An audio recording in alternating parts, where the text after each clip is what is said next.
12 दिसंबर सुबह के 7:30 बजे का वक्त होता है, जब लॉज का एक कर्मचारी लॉज के हर एक कमरे में जाता है और वहाँ से जो सुबह का नाश्ता होता है उसका ऑर्डर लेता है और हर एक कमरे को खटखटाता हुआ, आवाज़ लगाता हुआ आगे बढ़ता रहता है। जब एक अगले कमरे में पहुँचता है तो वहाँ जाकर देखता है कोई भी उसकी आवाज़ सुनने वाला नहीं है। वो एकदम से अंदर झांकने की कोशिश करता है, दरवाजे को सटाने की कोशिश करता है तो दरवाज़ा झट से खुल जाता है। जैसे ही दरवाज़ा खुलता है तो अंदर खून के छींटे पड़े होते हैं और उन खून के छींटों को देखकर उसकी चीख निकल आती है। बहुत ही तेज़ी के साथ वो चीखने लगता है, चिल्लाने लगता है।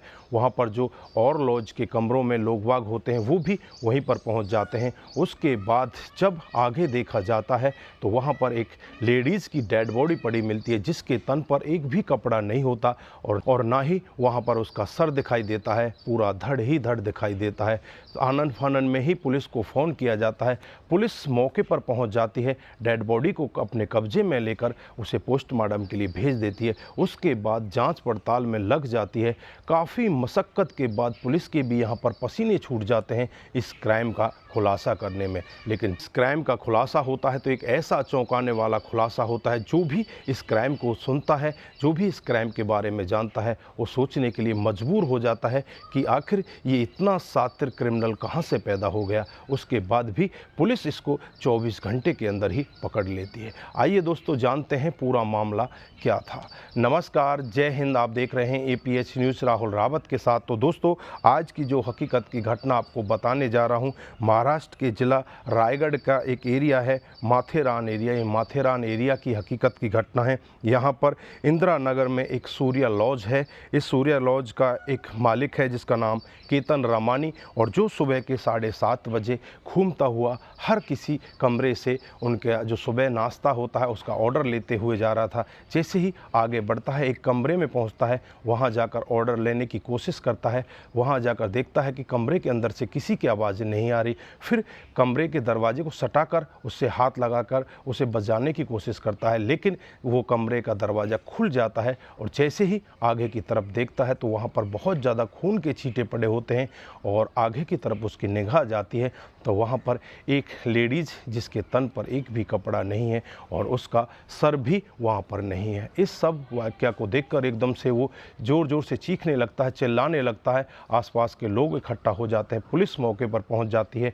पुलिस उस डेड बॉडी को अपने कब्जे में लेकर पोस्टमार्टम के लिए भेजती है। उससे पहले उसकी जाँच पड़ताल करती है तो उस लड़की के हाथ पर एक टैटू छपा होता है, लेकिन उस टैटू को भी खुरचा गया होता है। अब उस लड़की की पहचान नहीं हो पाती। फिर जो लॉज होता है उसके रजिस्टर की छानबीन की जाती है तो चलता है कि ये रात को 11 दिसंबर को 7:30 बजे यहाँ पर आए थे। लड़के का जो नाम वहाँ पर लिखा होता है, जिसका नाम होता है अमजद खान, और जो लड़की का नाम लिखा होता है उसमें उसका नाम लिखा होता है रुबीना बेगम। इन दोनों की जब आईडी देखी जाती है तो पता चलता है कि ये दोनों यहाँ पर गलत नंबर से एंट्री करवा चुके हैं। इनकी गलत पहचान यहाँ पर की गई है। उसके बाद पुलिस तमाम तरह की कोशिश करती है, आसपास के CCTV कैमरों को भी खंगालती है, लेकिन कहीं से भी इनका चेहरा नहीं दिखाई दे पाता। एक CCTV कैमरे में एक लड़का जिसकी उम्र लगभग 30 साल होती है, अपने कमर पर एक पिट्ठू बैग लेकर वहाँ से भागता हुआ नज़र आता है। एक लड़की जिसके चेहरे पर मास्क लगा हुआ है वो भी वहाँ पर दिखाई देती है।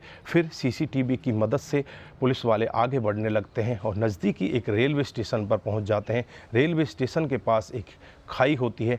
जब उस खाई की तरफ जाकर देखा जाता है तो वहाँ पर खून के कुछ छींटे पड़े हुए हैं और एक पोली बैग में एक सर रखा हुआ है। जब उस सर को देखा जाता है तो पुलिस को समझने में देर नहीं लगती कि ये उसी लड़की का सर है, लेकिन जब सर को धड़ से मिलाया जाता है तो पहचान उस लड़की की नहीं हो पाती, क्योंकि उस इलाके की वो लड़की होती ही नहीं है। उसके बाद पुलिस अपनी तमाम तरह की कोशिशों में लग जाती है। आसपास के और CCTV कैमरों को खंगाला जाता है तो पता चलता है कि एक ATM में एक लड़का पैसा निकाल रहा है जो उसी पिट्ठू बैग से है। फिर उसके बैंक की डिटेल निकाली जाती है तो बैंक की डिटेल से उसके एड्रेस पर पहुंचा जाता है, और एड्रेस पर पहुंचने के बाद जब उस लड़के की पहचान की जाती है तो लड़के का नाम राम सिलोचन पाल होता है, जो न्यू पनवेल में रहता है और जो सॉफ्टवेयर इंजीनियर है, जो IT कंपनी में जॉब करता है। और जो लड़की मरने वाली होती है उसका नाम पूनम होता है, जो गोरेगांव की रहने वाली होती है।